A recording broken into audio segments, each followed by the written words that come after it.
पुणी थरे प्रेमर रंगरे रंगीन हेले अभिनेत्री। ब्रेकअप पर दिशा को मिला नुआ जीवन साथी। प्रथमे अभिनेता बे पंजाबी गायकों प्रेम दिशा नुआ नुआ प्रेम पड़ती बॉलीवुड चुलबुली नायिका दिशा पटानी। दिशा को मिल जाइए नुआ जीवन साथी। प्रेम धोखा खाई भांगी पड़ा अभिनेत्री दिशा पुणी थे नुआ नुआ प्रेम पड़ते।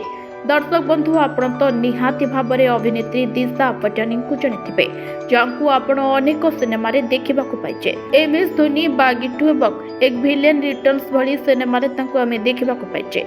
अभिनेत्री दिशा टाइगर श्रॉफ को लोके देखा पसंद करते।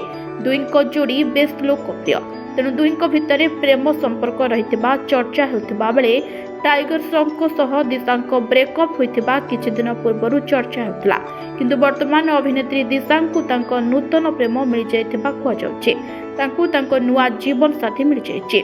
उदयपुरी कृति सानन को भौणी नुपुर सानन और स्टेविन बेन को विवाह में दिशा और पंजाबी गायक तलविंदर सिंह सिद्धू अंतरंगर फोटो भाइराल होउछे।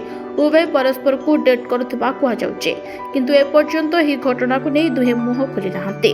तलविंदर सिंह सिद्धू जड़े पंजाबी गायक संघ को संगीत प्रयोजक और गीतिकार मध्य। से पंजाबी संगीत शिल्पर सबठारु लोकप्रिय स्वाधीन कलाकार मध्य जड़े। तलविंदर व्यक्तित्व को नहीं एक रहस्यमय भावना बजाय रखते। से एक स्वतंत्र मुहरंग सहित संगीत प्रदर्शन करते। से बारंबार एक कलात्मक पसंद भाव वर्णना करते, जहाँ व्यक्तिगत जीवन को सार्वजनीन परिचय पृथक रखिबारे साहाय्य करे। निकटरे दिशा राजस्थान उदयपुर सानन को भौणी नुपुर सानन को विवाह जोग देते। वर्तमान विवाहर अनेक वीडियो सोशल मीडिया रे भाइराल होचे, जोंथिरे अभिनेत्री दिशा और तलविंदर को एक क्लिप रहितबा देखिबा को मिलचे। एथिरे उभयଙ୍କ अंतरंग भावे देखिबा को मिलचे एवं यहाँ पर दुही को उदयपुर विमानबंदर रे देखिबा को मिलथिला, जहां देखिबा परे बे अभिनेत्री दिशा पटानी को तांको नूतन प्रेम मिल जाइथिबा चर्चा हेबा आरंभ होइचे। वीडियो रिपोर्ट चर्चा न्यूज।